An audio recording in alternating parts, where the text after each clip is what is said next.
Buenos días, qué bueno estar con ustedes otra vez. Ya habían pasado varias semanas y habíamos estado estudiando la carta de Pablo a Filemón, una carta chiquita, pero llena de mucho contenido, llena de muchas verdades para nosotros, para nuestras relaciones dentro de la iglesia, fuera de la iglesia, para ver el amor del Señor y cómo nuestras relaciones apuntan al Evangelio. Así que creo que fue una bendición escuchar a quienes estuvieron predicando y compartiendo con nosotros. Nos sirvió también, me sirvió de descanso. Pero hoy ya vamos retomando el curso normal también y vamos a seguir teniendo a muchos de los que escucharon predicando, van a seguir compartiendo en algunos momentos. Estamos preparando una serie que va a comenzar pronto sobre Deuteronomio 6. Nos vamos a centrar en ese capítulo de Deuteronomio. Hay muchas cosas que vamos a estar aprendiendo sobre familia, iglesia, cómo enseñar a nuestros hijos, cómo discipular a nuestras familias. Así que vayan preparándose, no se vayan a perder esa serie. Pero hoy vamos a hacer una reflexión sobre el Salmo 23 y estoy contento y emocionado porque es no solo uno de los salmos favoritos míos, de muchos de ustedes, es uno de los salmos más conocidos, pero creo que tiene mucho que enseñarnos y hoy especialmente tiene mucho aliento y fuerzas y amor que va a traernos de parte del Señor y mucho aliento y refresco a nuestras vidas. Así que yo espero que podamos entrar juntos al Salmo 23. No estoy seguro que hoy vayamos a terminar todo el Salmo 23, vamos a tratar de terminarlo. Es pequeño, pero todo lo que implica para nosotros este salmo. Así que quisiera invitarlos a que hoy, que tienen sus Biblias, y sé que tienen sus Biblias, hoy vamos a hacer algo. Vamos a orar antes de empezar, pero vamos a orar meditando en este salmo y vamos a orar repitiendo y recitando este salmo. Yo creo que todos lo sabemos. Si no se lo saben completo, pueden irlo escuchando y aprendérselo. Pero mientras vamos diciendo este salmo a manera de oración, luego vamos a entrar a reflexionar y se van a dar cuenta lo profundo, maravilloso y lleno de verdades que es este salmo para nosotros. Así que los voy a invitar a que hoy cierren sus ojos y puedan ir diciendo conmigo este salmo como a manera de oración y puedan decir: Jehová es mi pastor, nada me faltará.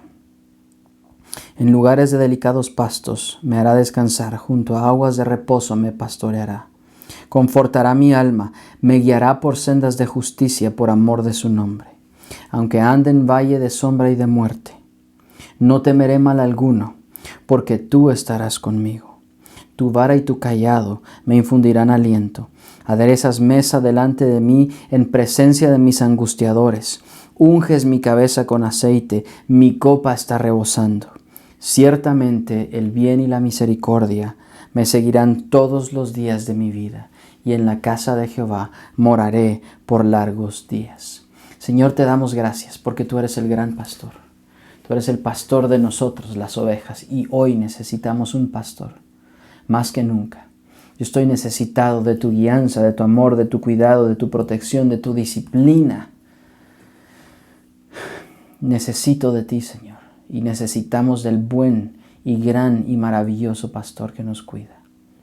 Señor, ayúdanos a entrar a este salmo, a tu palabra, con expectativa de cómo tú nos cuidas, con expectativa de cómo nos disciplinas, de cómo nos corriges, de cómo nos levantas también, Señor, porque hoy lo necesitamos. Gracias porque tú eres el buen pastor, y el buen pastor su vida da por las ovejas. Tú eres el gran pastor.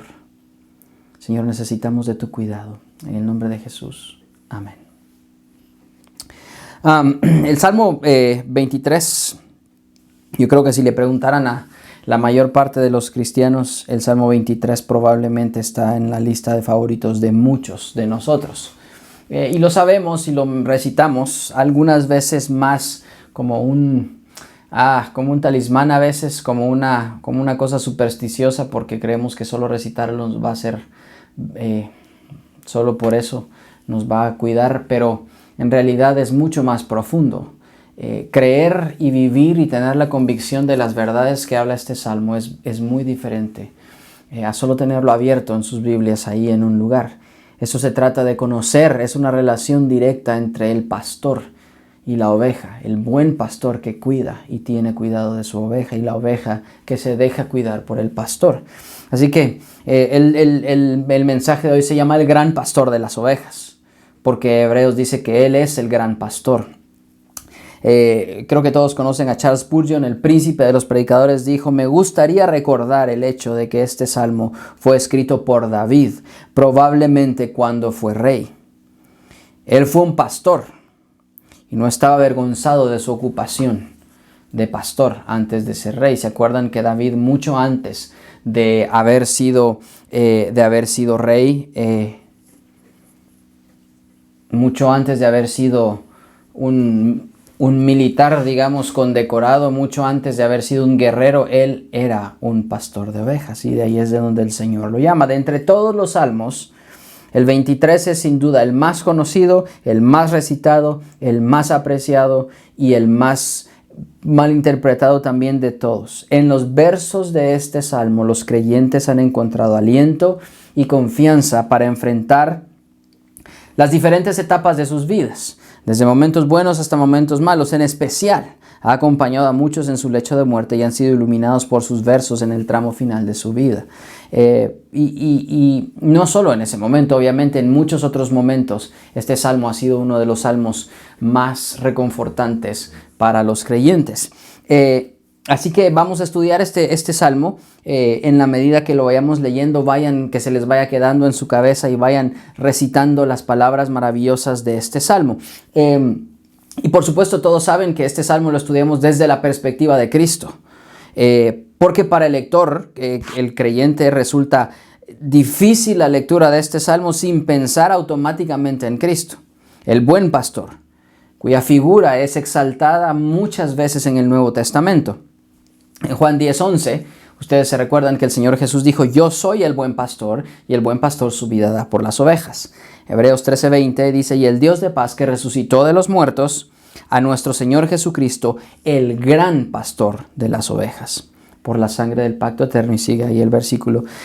Y en 1 de Pedro 2:25 dice: porque vosotros erais como ovejas. Ven la relación otra vez: ovejas descarriadas, pero ahora habéis vuelto al pastor y obispo de vuestras almas.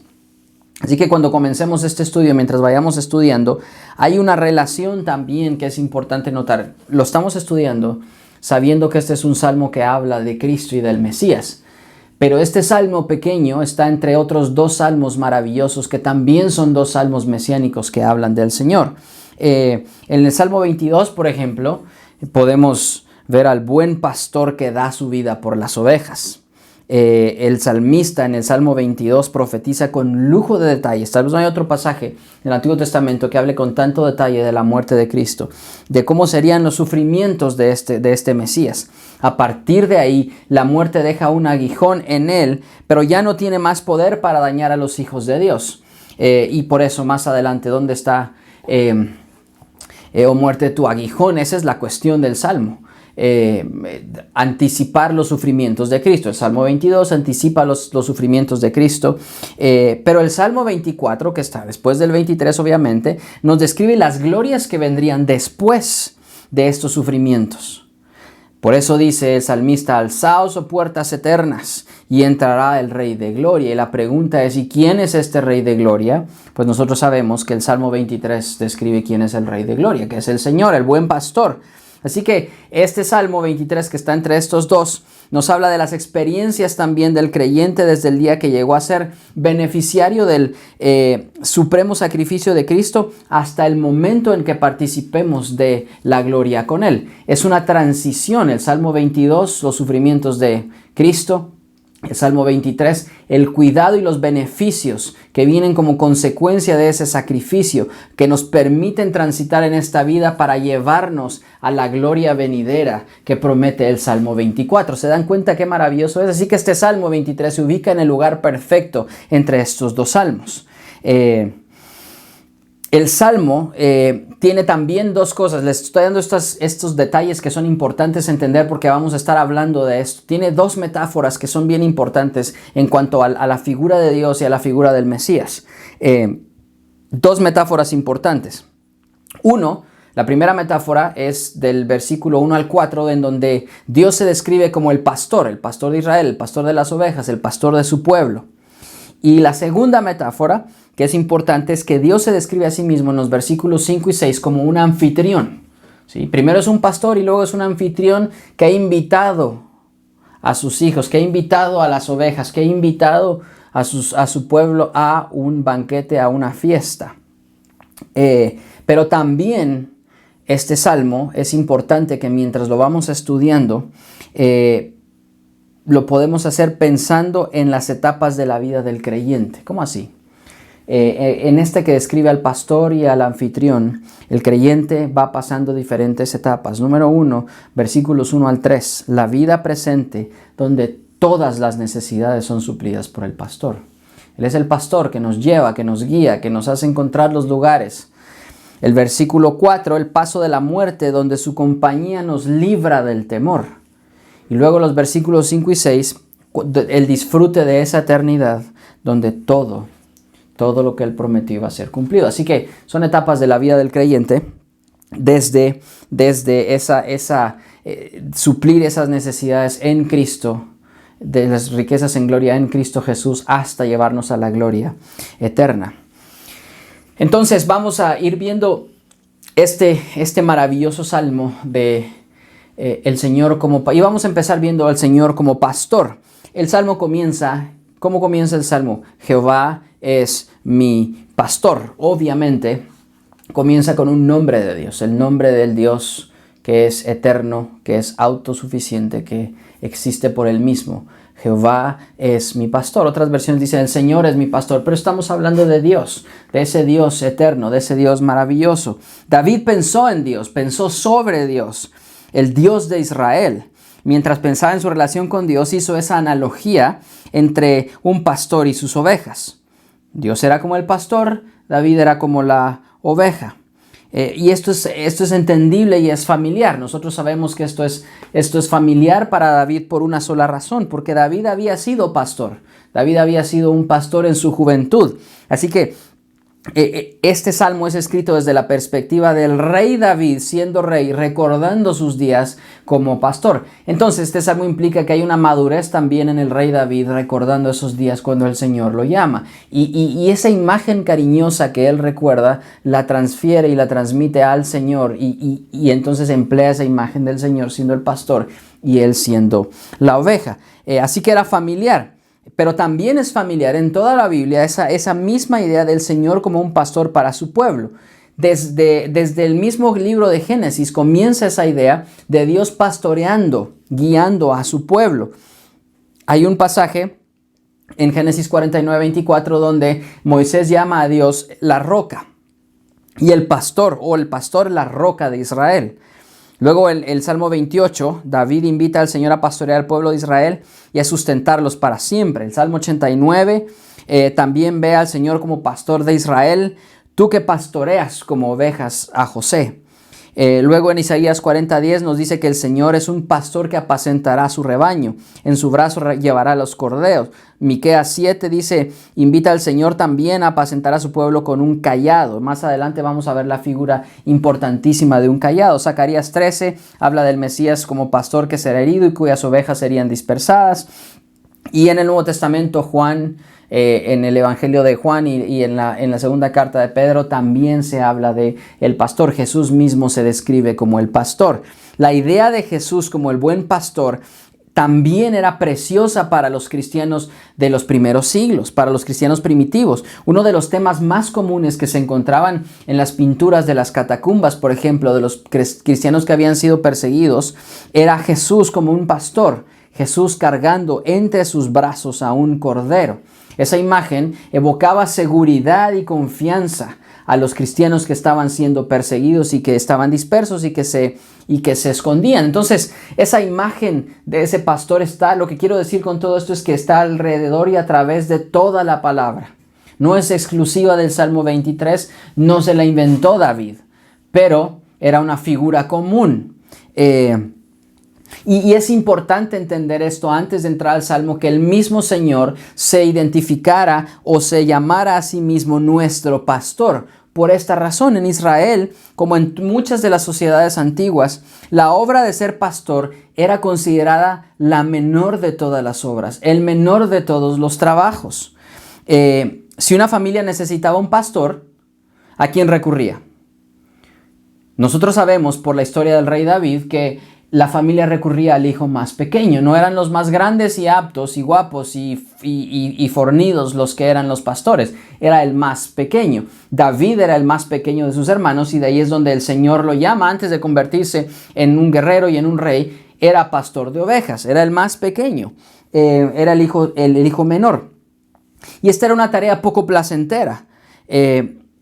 Por eso mismo es importante e interesante y tan maravilloso entender que el Señor, ese Jehová soberano, supremo, Jehová que se identificara como pastor, dice David, el gran Dios del universo se ha detenido para tener tal cuidado de sus hijos que los llama ovejas y Él es el pastor.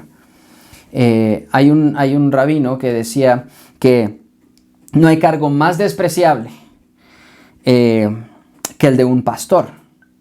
Pero que Dios mismo no desdeñó esa identificación con ese cargo para apacentar a su rebaño, para guiarlos, para gobernarlos, para defenderlos, para tener cuidado de ellos y sanarlos, atenderlos, para cuidarlos con cariño. ¿Sí? El Dios del universo se había identificado con la más baja de todas las tareas. Y más adelante, cuando vemos el anuncio del Señor, del nacimiento del Señor, ¿a quién se le presentan los ángeles? A los pastores, porque eran los hombres más despreciados, pero a ellos se les presenta. Entonces, esa imagen del pastor con la que Jehová decide identificarse es maravillosa. David conocía esta metáfora porque él era pastor, él entendía lo que significaba ser pastor. Y David tampoco hay evidencia de que David haya despreciado el haber sido pastor. De hecho, en el Salmo se recuerda con cierto cariño. Esta es la metáfora y la imagen más comprensiva e íntima que encontramos en los Salmos, porque encontramos títulos de Dios como Rey, Libertador, Soberano, Roca, Fuerte, Castillo, todo lo que implique fortaleza, todo lo que implique poder, por supuesto que es Dios de quien está hablando, pero esta figura es tan íntima y tan profunda. Es personal, no como una roca que es impersonal. En esta es un pastor que es personal con su oveja. Entonces, el pastor vive con su rebaño, el pastor es todo para ellos y los guía, los cuida, los sana, los remienda, los rescata. Y esa es la maravilla de este salmo. Así que Jehová es mi pastor. David conocía esto en el sentido más personal. Él podía decir mi pastor. No era solo que el Señor fuera el pastor de otros en un sentido teórico. No era el pastor de otro rebaño. No era un pastor nada más como que fuera cualquier otro. Era personal para David mismo. Porque esta es la otra idea. Una oveja no era un animal salvaje que era de nadie. Una oveja tenía un sentido de propiedad. Había un propietario. No era un animal salvaje. Su propietario tiene cuidado de la oveja. Y frecuentemente esta oveja era comprada por gran precio. Es bueno saber que así como David sabía que le pertenecemos al Señor, David sabía que nosotros somos esa oveja que le pertenece al Señor y pagó un gran precio. Hay un tono noble de confianza en esta oración. No hay un tal vez, no hay un pero, no hay un espero que, sino él dice Jehová es. Hay una certeza, es mi pastor. Probablemente la palabra más dulce de esta primera oración no es ni Jehová ni pastor. Es esa pequeña palabra mí, ese pequeño pronombre que está ahí. Jehová no es el pastor de todos. Jehová no es el pastor de cualquiera. Jehová no es un pastor cualquiera. Él no se dirige a la multitud del rebaño, sino que Jehová es mi pastor. No es el pastor de nadie más, es mi pastor. Él tiene cuidado de mí, me protege y me preserva. ¿Sí? La idea detrás del rol de Dios como pastor es una preocupación, una imagen de preocupación, de amor y de cuidado. Y esto es lo importante, que David encuentra consuelo y seguridad en pensar que Dios cuida de él como un pastor cuida de sus ovejas. ¿Sí? Esa es la cercanía de ese mi pastor, esa es la cercanía que hay ahí. David sintió que necesitaba un pastor. El corazón de este salmo no está en el hecho de que David era autosuficiente y de que él no necesitara nada. Está centrado en el hecho de que necesitamos, de hay una necesidad sentida. Los pobres de espíritu, que Jesús se refiere en el Sermón del Monte, hallan gran consuelo en la idea de que Dios puede ser el pastor de ellos en un sentido personal. Hay una necesidad, y la razón por la que estamos hablando de este salmo y que estoy hablando de este salmo hoy es porque creemos que hay una necesidad personal de un pastor. Ustedes y yo tengo una necesidad personal hoy de cuidado, de protección, de guianza, de disciplina que probablemente no había sentido en mucho tiempo. Necesito a un pastor, necesito esa relación personal con el Señor. Jehová es mi pastor. Necesito, y ustedes también necesitan a ese pastor. Así que el corazón de este salmo está en la necesidad y la dependencia de ese pastor. Y necesito a ese pastor en un sentido personal. Jehová es mi pastor. Spurgeon dijo que antes de que el hombre pueda decir verdaderamente Jehová es mi pastor, primero debe sentir en sí mismo ser una oveja por naturaleza, porque de otra manera no podría saber que Dios es su pastor, a menos que sienta de sí mismo que tiene la naturaleza de una oveja. Así que para poder necesitar un pastor, tengo que sentir la necesidad de ser una oveja primero. Y debe relacionarse una oveja con su necesidad, su dependencia y su naturaleza torcida de hacer su voluntad, porque esto es muy importante entender también. Una oveja, decía Aristóteles, es una criatura necia, lenta, propensa a perderse e incapaz de volver. Una oveja no puede cambiar para salvarse a sí misma de las tempestades e inundaciones. Allí permanece y allí perece si no es que el pastor la rescata. Eso es lo que dijo. Esa es la naturaleza de la oveja y esa es nuestra naturaleza propia. Nosotros somos ovejas porque necesitamos que alguien más nos rescate. De lo contrario, somos necias, lentas, propensas a perdernos y a quedarnos estancados hasta morir si no es que un pastor nos rescata.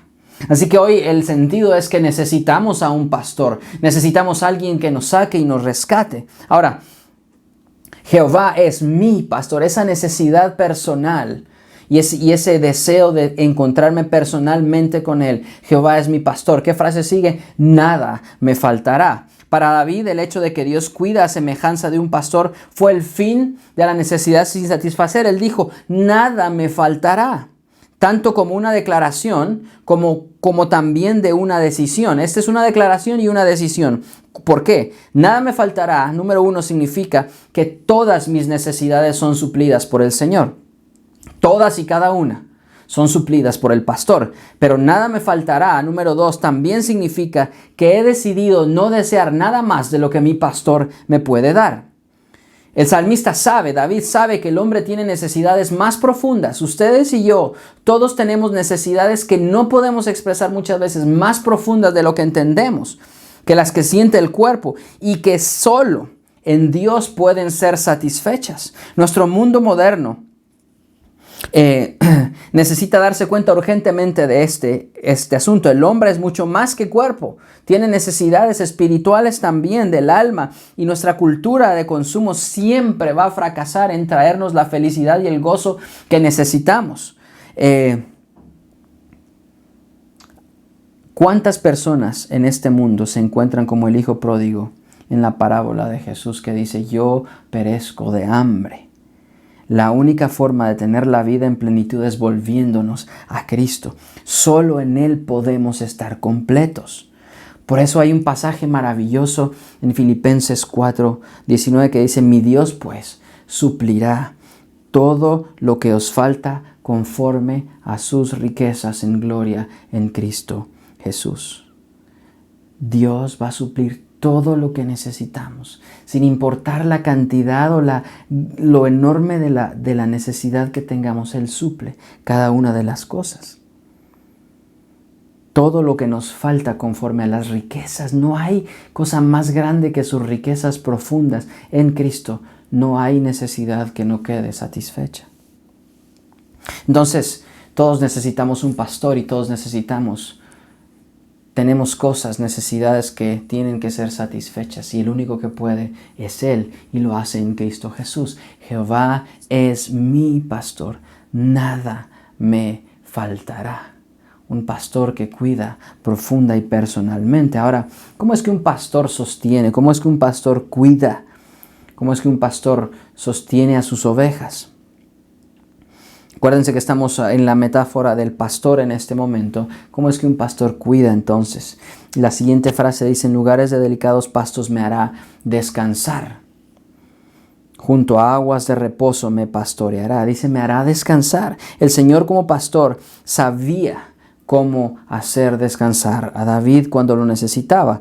Así un pastor que cuida a sus ovejas sabe a dónde y cómo hacer descansar a sus ovejas. Esto implica que la oveja, número uno, no siempre sabe lo que necesita, no siempre sabe a dónde ir, no siempre sabe qué es lo mejor para ella misma, así que necesita la ayuda del pastor. La imagen más cariñosa otorgada por el mundo natural es representada como un rebaño en pastos verdes junto a unas colinas con un arroyo y las ovejas ahí descansando. Esta es una imagen cariñosa, delicada, que muchas veces hemos visto. ¿Han visto alguna vez a un rebaño de ovejas en pastos verdes? Esta es la imagen. El pastor alimentando a las ovejas gentilmente. Dice, me hará descansar. David confiaba plenamente y él sabía que el Señor lo hacía descansar y Dios sabía cómo hacerlo descansar. El Salmo 3 es uno de mis salmos también favoritos.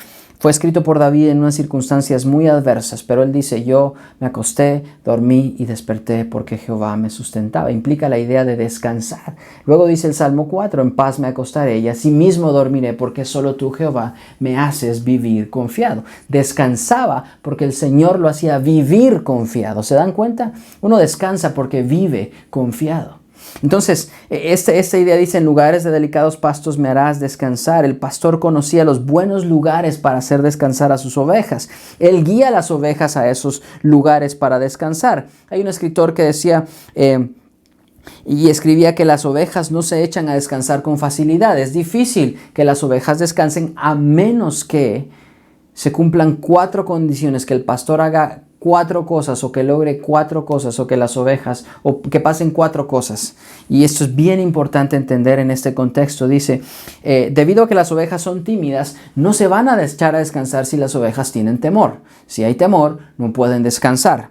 Número 2, debido a que son animales sociales, si el pastor no logra eliminar las fricciones entre las ovejas, si hay fricción y hay problemas, las ovejas no van a descansar. Número 3, si hay insectos o moscas o cosas que les dan problemas, las ovejas no descansan. Y número 4, si tienen hambre, si tienen sed, si creen que necesitan comida, las ovejas no van a descansar. Entonces, el asunto con esto es que las ovejas son difíciles, no siempre saben lo que necesitan. Y para nosotros es exactamente lo mismo. Yo no puedo descansar en el Señor.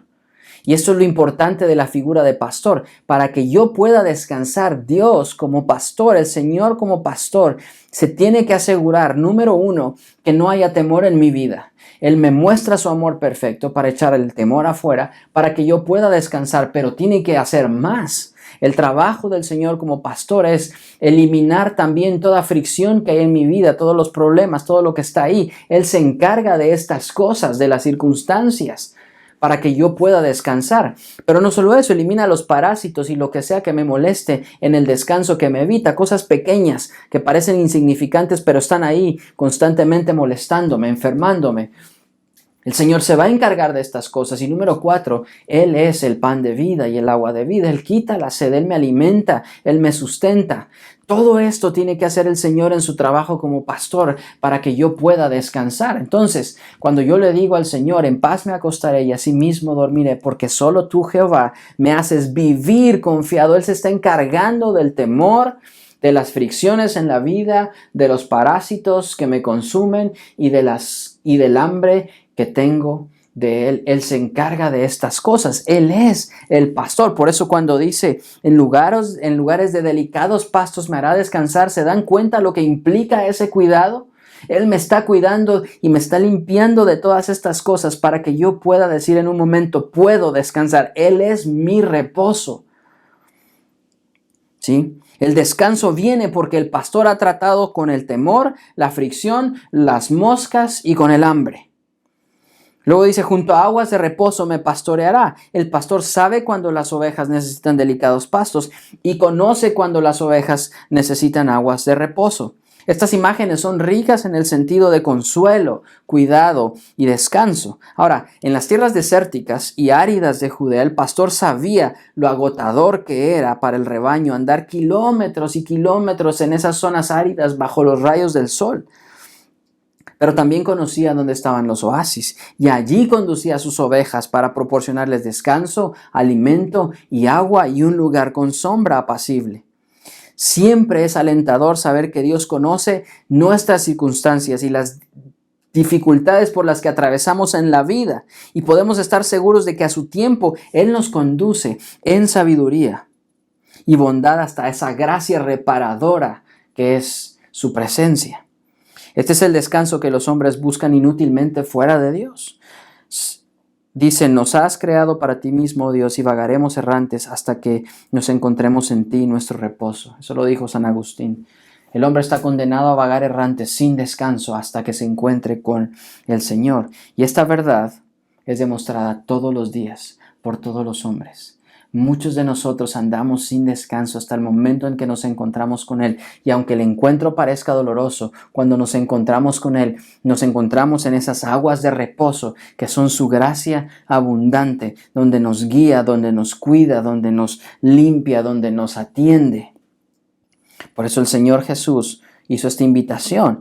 Yo soy la puerta, el que por mí entra será salvo y entrará y saldrá. ¿Y saben qué? Él es el pastor que nos guía, pero es la puerta por la que entramos, pasamos de este lado hacia ese lado y cuando salimos de este lado dice, hallará pastos. Él sabe. Lo único que tiene que hacer la oveja es escuchar la voz del pastor para ser guiado. Y lo voy a repetir varias veces en este día. A lo largo de toda la peregrinación del pueblo de Israel por el desierto, nunca al pueblo le faltó dos cosas: comida, el maná enviado desde el cielo, y el agua que brotaba de la roca. Esto era una evidencia clarísima del cuidado de Dios a favor de su pueblo a lo largo de toda su peregrinación por el desierto durante 40 años. Sin comida ni bebida, el pueblo de Dios perece.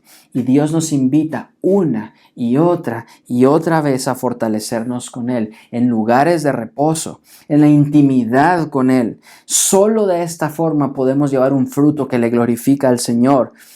No podemos descansar si no satisfacemos el hambre de nuestro espíritu y apagamos la sed. Y para eso es necesario recordar lo que el mismo Señor Jesús dijo: yo soy el pan de vida. El que a mí viene nunca tendrá hambre, y el que en mí cree nunca tendrá sed. Él es. Y esta es la manera como Él nos guía, como Él cuida, como Él fortalece, cómo Él sostiene a sus ovejas. ¿Se dan cuenta lo que implica el trabajo del pastor? El pastor, al ser pastor, no solo cuida, Él guía. Esta es la otra parte importante, Él guía. ¿A dónde guía el pastor y por qué nos guía? Dice, confortará mi alma, me guiará por sendas de justicia por amor de su nombre. Confortará mi alma. El cuidado tierno del pastor, el cual es descrito en los versículos anteriores, tiene un efecto con intención. El alma de David, porque él es el que lo narra, fue restaurada por estas dos frases: delicados pastos y aguas de reposo, a los cuales el Señor lo llevó. Ahí fue restaurada el alma de David. La idea es que restaurará mi alma, reparará mis fuerzas. Esto nos habla de una renovación espiritual profunda, algo que va mucho más allá de un mero alivio temporal. El profeta Isaías lo expresó de una forma pero tan profunda y tan bella.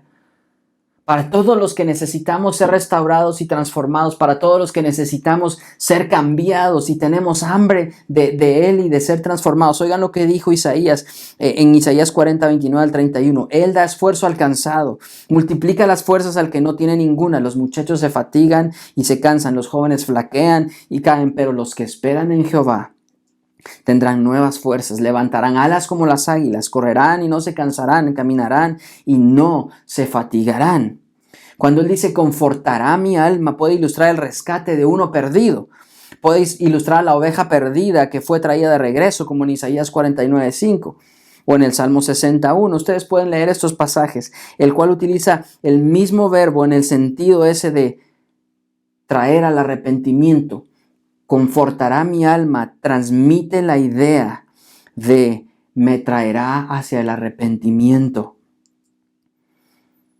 Confortará mi alma, es que Él me trae al arrepentimiento, pero también tiene la idea de pureza original, ¿sí? Confortará mi alma es que algo estaba puro y luego se ensució por el pecado. Pero en esos pastos delicados y aguas de reposo, Él transforma y conforta mi alma. Sí, esa es la idea maravillosa para todos los que necesitamos ser transformados, para todos los que estamos luchando y estamos cansados de lidiar con el mismo pecado, con las mismas tentaciones, estamos cansados de lidiar con las cosas más profundas de nuestro interior. Él dice que nos lleva a pastos delicados y aguas de reposo, y ahí confortará mi alma. Lo que eso significa es que Él me va a restaurar, me va a reparar las fuerzas, me va a dar fuerzas si estoy cansado de luchar, las va a multiplicar en maneras que no había visto antes. Nuevas fuerzas para los que esperamos en Él, y Él me va a traer al arrepentimiento, esa promesa maravillosa de levantar las alas como las águilas, correrán y no se cansarán, caminarán y no se fatigarán. El Señor le ha prometido a cada uno de nosotros que estamos luchando contra nuestra naturaleza, contra nuestro pecado, que Él nos va a levantar, que Él me va a confortar, transformar, restaurar, reparar mi alma a su sentido más puro y original, que Él me va a traer al arrepentimiento. Luego dice, me guiará por sendas de justicia. El pastor es un guía. La oveja no necesita saber a dónde va. Esto es importante entender porque la oveja no necesita saber dónde estaban los delicados pastos o las aguas de reposo. No necesitaba saberlo. Todo lo que necesitaba saber la oveja es que el pastor estaba en un lugar en donde estaba el pastor y tenía que saber escuchar la voz del pastor. Por eso el Señor dice que todas las ovejas que lo escuchan reconocen su voz. Lo único que necesitamos, yo no necesito saber cuál es el futuro, qué me depara en el futuro. Yo no necesito saber cuál es exactamente detallado el plan de Dios. Lo que necesito saber es quién es el pastor y dónde está en ese pastor y saber reconocer su voz. Si no sé reconocer su palabra y su voz, entonces estoy verdaderamente perdido porque me voy a adelantar a lugares que no necesariamente necesito. Por eso la oveja no siempre sabe lo que necesita. El pastor es un guía. Todo lo que necesita saber es a dónde estaba el pastor. Era lo que la oveja necesitaba saber. El pastor guía a la oveja a lo que lo necesita. Y por eso dice, me guiará por sendas de justicia. El liderazgo del pastor va mucho más allá que solo llevarlo a aguas de reposo y a delicados pastos. Es saber dónde estaban eso, pero más allá era saber también hacia dónde los llevaba, hacia las sendas de justicia. La justicia, la dirección de Dios, no solo implica que me cuida, que me da de comer, que me da de beber, también implica la dirección para nuestra vida en un sentido moral. Tenía un aspecto moral. La dirección y el liderazgo de Dios como pastor para David tenía una implicación moral de justicia. Son conducidos al camino de justicia, hacia la senda de obediencia. Dios remueve los obstáculos, por supuesto, pero podemos caminar en ese camino de justicia. Hay un deseo y un grito por justicia en nosotros hoy. Y ahí es donde tenemos que dejar que el Señor nos lleve. Implica un aspecto de conducta moral también. No crean que cuando el Señor nos guía solo es para justificar lo malo que hacemos. Pobrecito, qué bueno todo lo que haces, pero te perdono por todo lo malo, pero pobrecito. No, Él nos guía por el camino de justicia porque espera que caminemos justa y santamente también. Eso implica su guía y lo que implica también es la disciplina en nuestra propia vida para conducirnos por ese camino. Así que tiene una implicación fuertemente moral y de rectitud y de obediencia y de santidad. Me guía por sendas de justicia, no solo por aguas de reposo, que se oye bonito, y por pastos delicados, sino me guía por un camino donde tengo que ir. La santidad y la justicia de Dios me indican hacia dónde tengo que ir, aunque yo no quiera, porque mi propia voluntad de oveja me lo impide y no lo puedo ver. Pero como Él es la guía, yo tengo que saber a dónde me lleva y transitar por ese camino y caminar el camino de la justicia, aunque tenga un costo personal altísimo para mí, por mi naturaleza pecaminosa. Pero lo hace con una razón y por una razón. Lo hace por amor de su nombre. Él nos guía por la justicia porque ama a su nombre. No hay otra cosa que Él ame más. No porque es egoísta o ególatra o egocéntrico. Dios ama su nombre porque Él es justo, santo, recto. Porque Él es perfecto y en esa perfección y en esa rectitud y en esa santidad Él espera que caminemos también y Él espera que todo lo que hagamos le traiga gloria porque Él no puede admitir pecado porque Él es perfecto. Pero Él guía a sus ovejas para crédito y gloria de su nombre, para exhibir la gloria de su gracia y no por cuenta de ningún mérito que hay en mí. Si fuera por mí, yo no tendría necesidad de un pastor porque hay méritos que yo puedo hacer, pero como no depende de mí, necesito. Los motivos y la conducta de Dios hacia los hijos de los hombres son derivados de su perfección y de su propia naturaleza perfecta y bondadosa. Por amor de su nombre, porque Él ama su nombre, porque nada más necesita fama. La fama, la gloria, el crédito, la honra es para Él, no para mí mismo, para un Dios que es perfecto y que en sus propósitos todo es bueno. No hay nada en su carácter que se contradiga y que sea malo para mí. Él me va a cuidar y Él me va a llevar a lo mejor. Esas sendas de justicia, esos pastos verdes y esas aguas de reposo, ahí es donde Él me va a llevar y Él es bueno. Todo lo hace por amor de su nombre. Pero junto con eso tenemos un regalo maravilloso que es su presencia y es la promesa de su presencia. Dice el Salmo, aunque ande en valle de sombra de muerte, no temeré mal alguno porque tú estarás conmigo. Tu vara y tu cayado me infunden aliento. Esa frase, aunque ande en valle de sombra y de muerte, es la primera vez en todo el Salmo que David pone un tono oscuro. Todo lo demás venimos hablando de aguas de reposo, lugares delicados, pastos, sendas de justicia. Pero al seguir al Señor como pastor, uno puede también andar en valle de sombra y de muerte. Y no porque el pastor quiera llevarnos por ahí. David utiliza esta frase para hablar de una experiencia negra, difícil, complicada. Es una frase impresionante, pero tiene sentido, tiene perfecto sentido. En un valle, que no es el pico de una montaña, o tampoco una pradera amplia, un valle sugiere la idea de algo que está cercado. Ustedes han visto un valle, ¿verdad? Está cercado por montañas. Es un espacio plano dentro de montañas. Es un valle de sombra de muerte, enfrentando lo que para David era probablemente la maldad, derrota. Y aunque es difícil para el salmista, tiene la idea de que es en un valle de sombra de muerte, no se enfrenta con la sustancia propia de la muerte, sino con la sombra de la muerte, echando su negra y temible semblanza dentro del camino del rey David. Pero David reconoce en este momento que bajo la dirección del pastor él podía andar por valle de sombra de muerte. Entiende David que este no es ni su destino ni su morada. Como el predicador de Eclesiastés, David podía decir que nada o que toda la vida o que nada en la vida debía ser vivido bajo la sombra de la muerte, y que era esa consistencia de la presencia del Señor la que hacía tolerable ese camino de sombra y de muerte. Y es especialmente, entendemos tal vez la manera en que David lo escribe cuando ponemos nuestra mirada en Jesús, que es el gran pastor. Entendemos que esa sombra no es tangible, pero es creada por algo que sí lo es. Esa sombra solo es algo que nos está amenazando. Era un lugar temible y horrible, pero es amenazante.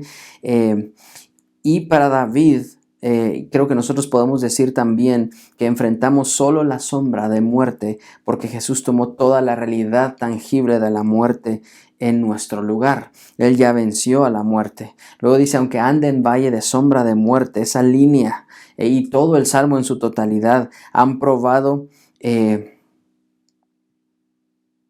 para muchas personas lo que significa que vamos en ese camino de valle de sombra, pero que vamos con alguien que ya venció a esa muerte y que vamos quizá cómodos o confortados por el pensamiento de que el Señor los pastoreará a través de ese camino cerca de la muerte, de sombra de muerte. No hay necesidad de apresurar el pánico el camino con pánico o con miedo. El santo anda cerca de la muerte, pero no anda en el valle, sino pasa a través del valle. La muerte en su sustancia ha sido removida y solamente queda la sombra de esta. Y alguien dijo que cuando hay una sombra es porque debe haber una luz en algún lugar, y si lo está, entonces entendemos en este lugar que es la luz del Señor.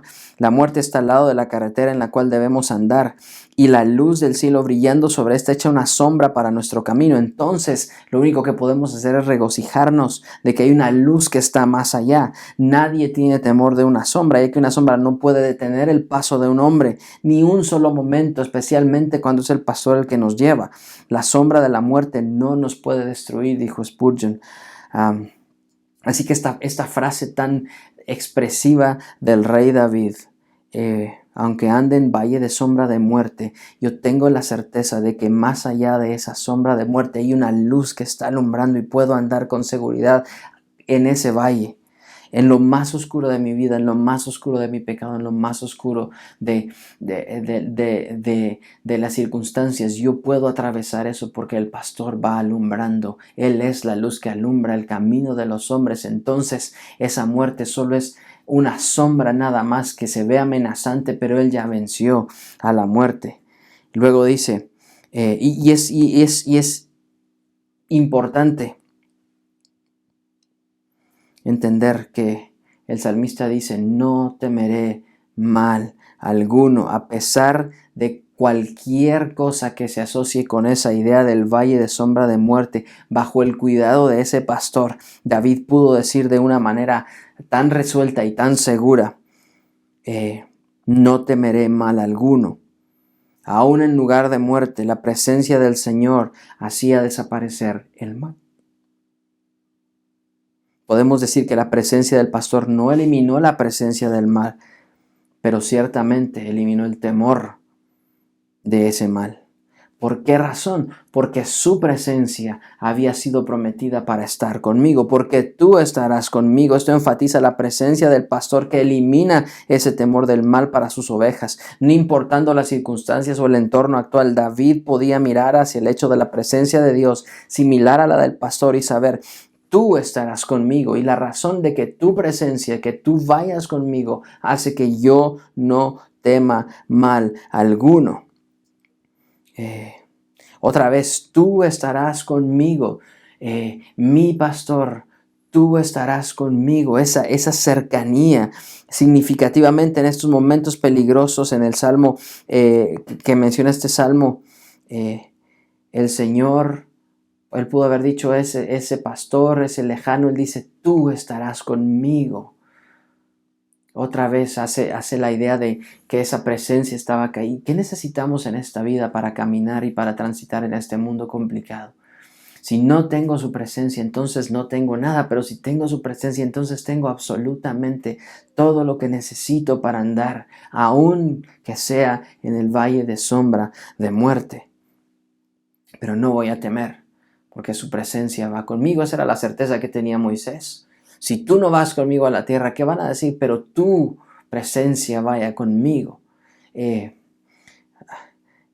Creo que eso es lo que necesitamos, la cercanía de ese pastor que nos promete que va a la par de nosotros, que nos va alumbrando, porque entonces sabemos que vamos cuidados, que vamos protegidos.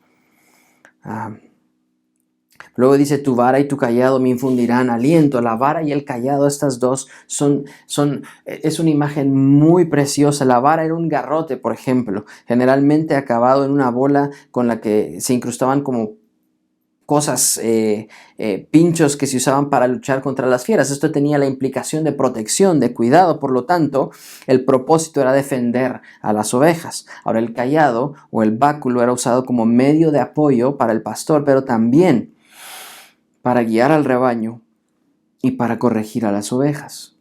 Estas dos cosas en las manos del pastor eran herramientas útiles. Y la idea de proyectar la vara y el callado era confianza y aliento, protección y dirección. Porque nosotros como ovejas necesitamos esa protección y esa dirección. Y la encontramos en el Señor. Y aquí son simbolizadas esa protección y dirección por la vara y el callado. Ahora, esto implica disciplina.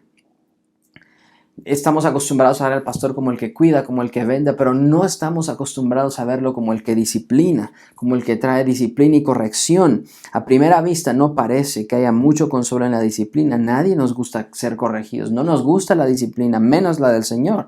El más leve golpecito de la vara nos duele, nos lastima y a veces hasta nos ofende, pero es indispensable que tengamos la misma. Dentro de la protección del pastor, la disciplina es un aspecto importante, pero tenemos que ver el amor de Dios en ello. Miren lo que dice Hebreos 12, 5 al 8. Dice, ¿habéis ya olvidado la exhortación que como hijos se os dirige? Diciendo, hijo mío, no menosprecies la disciplina del Señor, ni desmayes cuando eres reprendido. Hijo mío, no menosprecies la disciplina, porque Él, el Señor, al que ama, disciplina y azota a todo el que recibe por hijo. Si soportáis la disciplina, Dios os trata como a hijos, porque ¿qué hijo es aquel a quien el Padre no disciplina?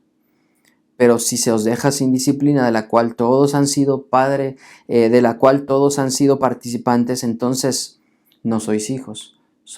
Mire la palabra que va a usar, sois bastardos. Es una expresión fuerte, mucho más fuerte que la misma disciplina.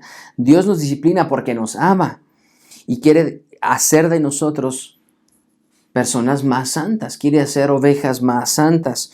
Y esta es la implicación. Nos duele la disciplina, no nos gusta la disciplina, pero aún la disciplina implica protección y dirección. Cuando se menciona la idea de que el pastor va por la oveja que tiene la pierna rota, transmite la idea de que esa oveja fue disciplinada por el mismo pastor, fue disciplinada con el callado. Pero el pastor venda y sana la herida, pero tuvo que corregir a la oveja porque el Señor, a quienes considera que son sus hijos, los disciplina. Ahora, para cualquiera de nosotros que esté pasando la disciplina del Señor, no se sienta desdichado y desechado, siéntase cercano, siéntase como hijo. Porque lo contrario a esto es que a quien Él no disciplina no es un hijo del Señor, es algo mucho, mucho peor. Y usa una palabra fuerte, bastardo, que ni siquiera es considerado hijo. Pero si el Señor está ejerciendo su disciplina en algún área de nuestra vida hoy, sintámonos los más dichosos, porque dice, no desmayes cuando eres reprendido por Él, porque el Señor al que ama disciplina. El pastor disciplina a su oveja con su callado y guía también con su vara. Nos protege y nos disciplina. Su vara y su callado. Vean lo que hace la disciplina. Me infundirán aliento. El propósito de la disciplina del Señor es darme ánimo para pararme y luchar contra el mismo pecado y seguir adelante y seguir creciendo y considerarme hijo del Señor y afortunado porque Él me está cuidando. Su vara y su cayado implican cuidado y dirección, protección y dirección, y dentro de esa dirección está su disciplina porque me ama profundamente. ¿Cómo puedo rechazar la disciplina del Señor si Él me está cuidando de mí mismo? Un herrero cristiano que pasaba por muchas aflicciones fue interrogado por otro hombre y que le preguntó sobre estas aflicciones. Un incrédulo, y le preguntó por la causa de las aflicciones.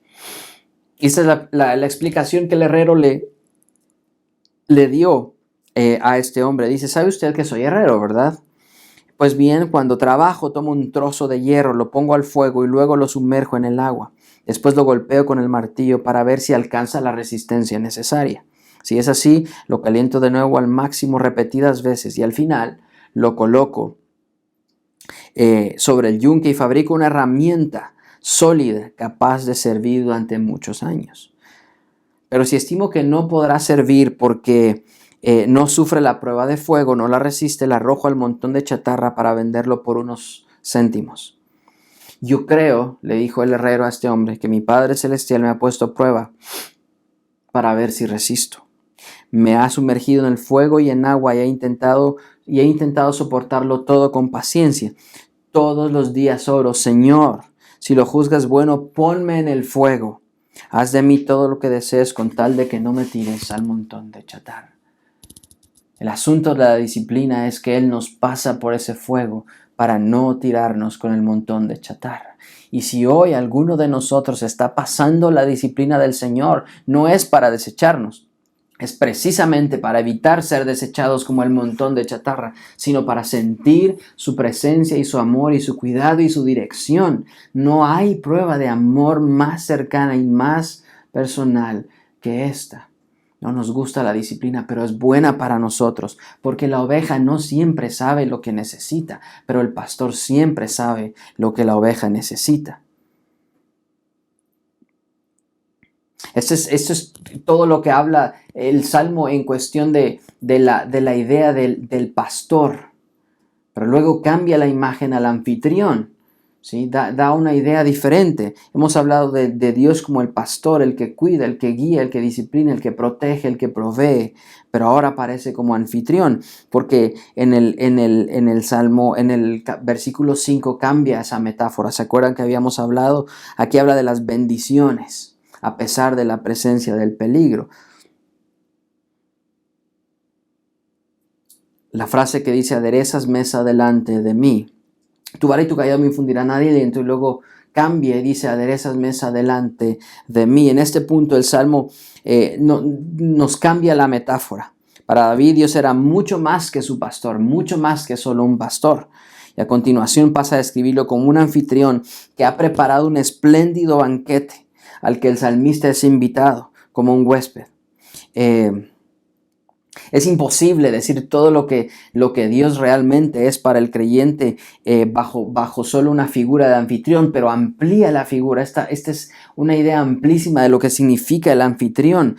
Número uno, la hospitalidad. Era común que dentro de las reglas de hospitalidad, especialmente en esta parte de Oriente, en los tiempos bíblicos, el huésped era acogido en la tienda o en la casa del anfitrión. Y no solo eso, era agasajado, era atendido, era celebrado. La comida y la bebida eran servidas con generosidad. Pero también habían prácticas que demostraban esa atención. Había agua para que el huésped se lavara. Cuando se invitaba a alguien a una celebración, generalmente se ungía al huésped con aceites, con aromas, para atenderlo, para derramar sobre él ese ungüento para que estuviera presentable, como una manera de atenderlo. Además de eso, el huésped gozaba con la protección completa de su anfitrión. Bajo su techo había un cobijo seguro, sagrado, que nadie tenía el derecho de invadir, ¿sí? Así que todo esto es lo que implica esa idea de anfitrión.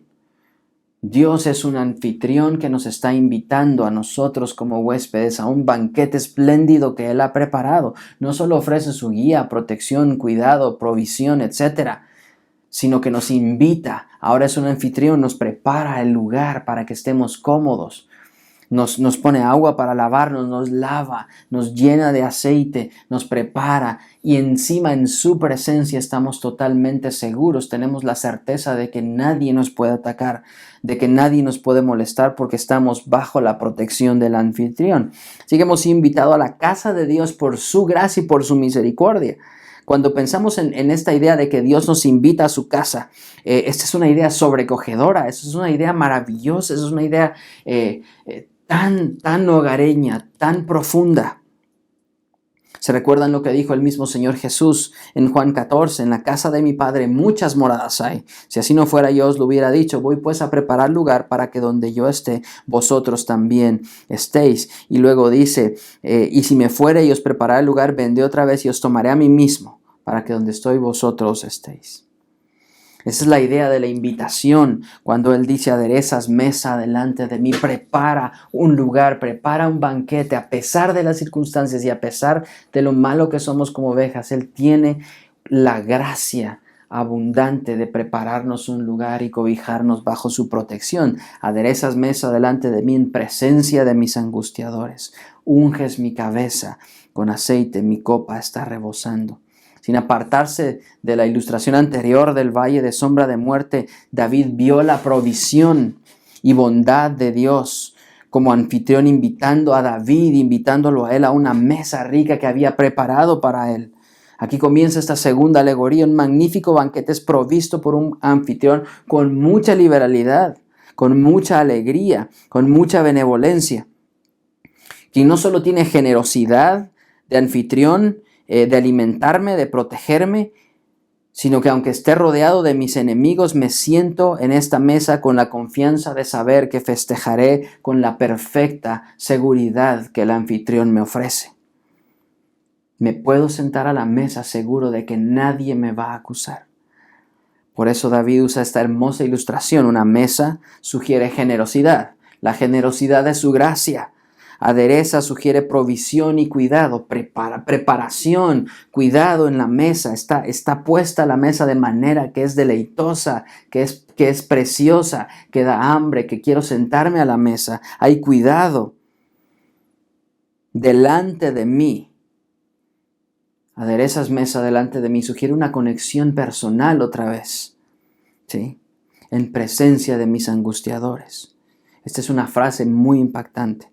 La bondad y el cuidado sugeridos por la mesa preparada es puesta en medio de la presencia de mis enemigos. El cuidado del anfitrión, de Dios como el anfitrión, así como preocupación, no elimina la presencia de mis angustiadores, no elimina la presencia de males, no elimina la presencia de cosas que me angustien, que me hagan daño. Ahí están estas cosas que agobian, siguen estando ahí.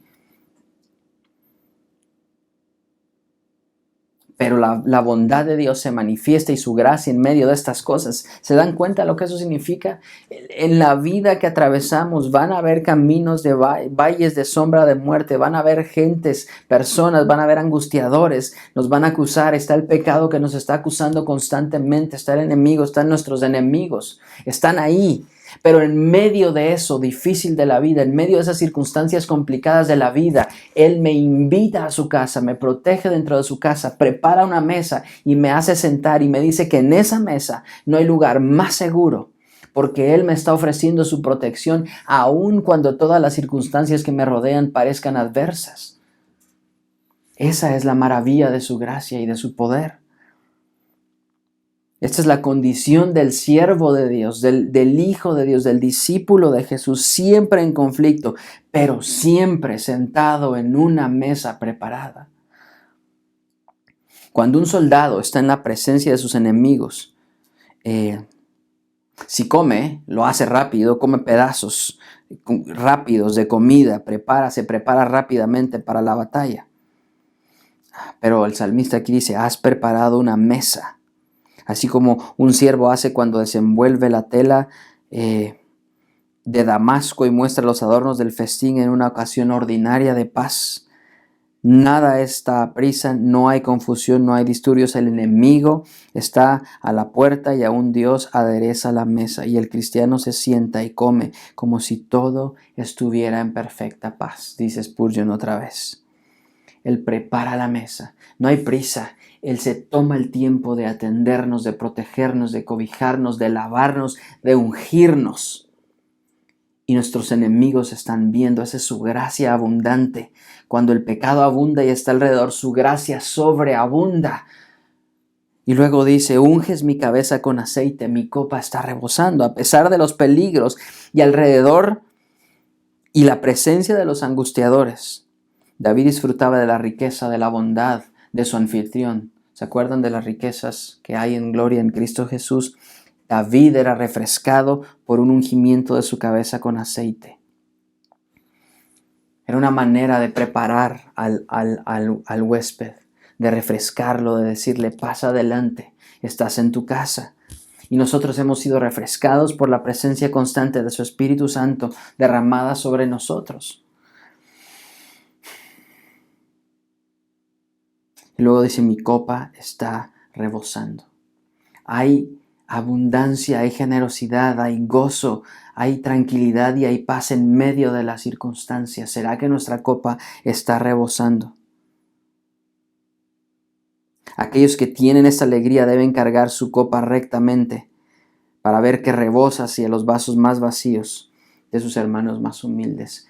Lo que dice es que esta copa rebalsa, está rebosando, está cayendo. Hay tanta abundancia que en esa copa se está derramando, y no solo para mí, sino para todos los demás. Esa gracia se derrama sobre mí todo el tiempo, hasta que se inunda, hasta que cae por los lados, porque es abundante. Esta es la idea de ese banquete generoso. Ahora, en esa vida que tenemos, esa es la vida plena que Él ha prometido. No necesitamos más que Él. Por eso cuando decimos que Él llena y suple todas las necesidades que tenemos, pero que no necesitamos nada más de lo que Él suple, eso implica plenitud en la vida. Él es el anfitrión que nos da todo lo que necesitamos y que no necesitamos nada más de lo que Él nos da, porque en Él hay plenitud y hay gozo y hay paz y hay tranquilidad aún en medio de las circunstancias. ¿Quién sabe por qué circunstancias están pasando hoy? Pero si el anfitrión me ha invitado a su mesa, si el Señor nos ha invitado a su presencia, a disfrutar de su gracia, hoy mi copa debe estar llena. Tengo que estar lleno de gozo, rebosando en plenitud de vida y agradecido porque en su mesa estoy seguro.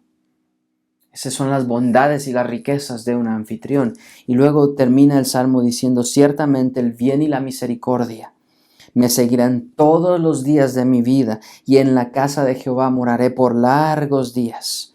Ciertamente el bien y la misericordia me seguirán todos los días de mi vida. El cuidado del anfitrión trajo el bien y la misericordia para David. Y él vivió en la expectativa fiel de continuar todos los días de su vida. La misericordia es una palabra de pacto que se traduce como un amor firme, ¿sí? Junto con el bien sugiere la misericordia firme y el soporte que uno puede contar, de que uno puede contar con esta persona, con la familia, con el anfitrión, ¿sí? Amigos firmes. Somos escoltados en buena manera, con el pastor enfrente, guiándonos y cuidándonos. Esa es la idea. Ciertamente el bien y la misericordia nos van cuidando atrás. El pastor va adelante y el bien y la misericordia me van siguiendo todos los días de mi vida. ¿Se dan cuenta de lo que eso implica? El cuidado de ese anfitrión. El pastor va adelante, el anfitrión va adelante, ha preparado la mesa. Pero esa misericordia, ese amor firme nos va siguiendo, nos va escoltando, nos va cuidando.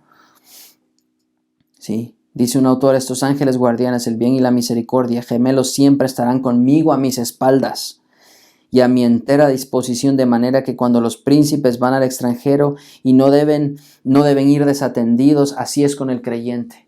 Estos dos van atendiendo al creyente constantemente. El bien y la misericordia me seguirán todos los días de mi vida. El resultado de entender que es el pastor el que me va guiando y el dejarme y abandonarme a los cuidados del anfitrión es que tengo una vida en la que el bien y la misericordia me siguen, me escoltan, me protegen. Es una vida plena, es una vida tranquila, es una vida segura a pesar de las amenazas que están alrededor. Con toda certeza, el bien y la misericordia me seguirán todos los días de mi vida. ¿Alguien se ha preguntado cuál es el secreto para una vida plena? Es dejar que el anfitrión tienda la mesa para mí, que yo disfrute de la abundancia de su gracia. A pesar del pecado y a pesar de los errores de mi vida, yo puedo sentarme a esa mesa tranquilo y decirle: Señor, atiéndeme tú, protégeme tú, úngeme tú, límpiame tú, protégeme. Pero también, como el pastor, le puedo decir: guíame tú, disciplíname tú, para que el bien y la misericordia me sigan todos los días de mi vida. Y en la casa de Jehová estaré por largos días. El Salmo termina con una seguridad y una tranquilidad de que disfrutaremos de la presencia del Señor por largos días. El pecado y la tentación y las circunstancias difíciles de la vida traen angustia, traen dolor, pero luego el Señor sana y disciplina y venda y nos prepara la mesa. Y lo que sigue como consecuencia de eso es: y en la casa del Señor moraré por largos días. Habla de días de paz, habla de días de tranquilidad. En el mundo antiguo, del Antiguo Testamento, comer y beber en la mesa de alguien creaba un lazo de lealtad mutua. Y podía ser como la idea simbólica de un pacto. Así que el ser invitado de Dios significa ser más que conocidos o más que invitados por un día. Es el vivir con Él constantemente en un pacto. Mientras esté aquí, seré un hijo en casa con mi Dios. Todo el mundo será su hogar para mí. Y cuando ascienda hacia el aposento alto, no cambiaré mi compañía, ni cambiaré mi hogar. Simplemente iré a morar en el piso superior de la casa del Señor para siempre. Eso dijo un predicador. Mientras viva en este mundo, voy a disfrutar de su compañía. Voy a disfrutar de su presencia. Voy a disfrutar de su guianza. En la casa de Jehová moraré por largos días. Voy a disfrutar de esa cercanía, de sentarme con Él y de los beneficios de una lealtad mutua, una en la que Él nunca falla, que Él siempre está ahí preparando la mesa para mí, siendo mi compañía, guardándome, protegiéndome. Comer y beber en la mesa implicaba crear ese lazo cercano y personal. ¿Se dan cuenta cómo este salmo es mucho más de lo que creíamos e imaginábamos? Primero como el pastor, luego como el anfitrión, y el resultado es una vida plena, segura, a pesar de las amenazas que nos rodean, del pecado, del enemigo, de mi propio pecado. Él sigue estando ahí preparando la mesa. ¿Se han sentado a la mesa de alguien alguna vez y han disfrutado la compañía y la plática de alguien en esa mesa? Hay un sentido de seguridad, hay un sentido de protección. Pero lo maravilloso es reconocer que el Señor es mi pastor. Y todo lo que implica eso hacia abajo. Y luego que en la casa de ese Señor voy a morar por largos días. Porque Él me ofrece su guianza, su protección, su cuidado, su disciplina, su dirección, su protección incondicional. Él me unge, Él me prepara, Él me refresca. Él prepara la mesa en presencia de mis angustiadores, me libra. Y me promete que el bien y la misericordia van a ser mis escoltas el resto de la vida. Este salmo es precioso y profundo y maravilloso y nos invita a acercarnos al pastor.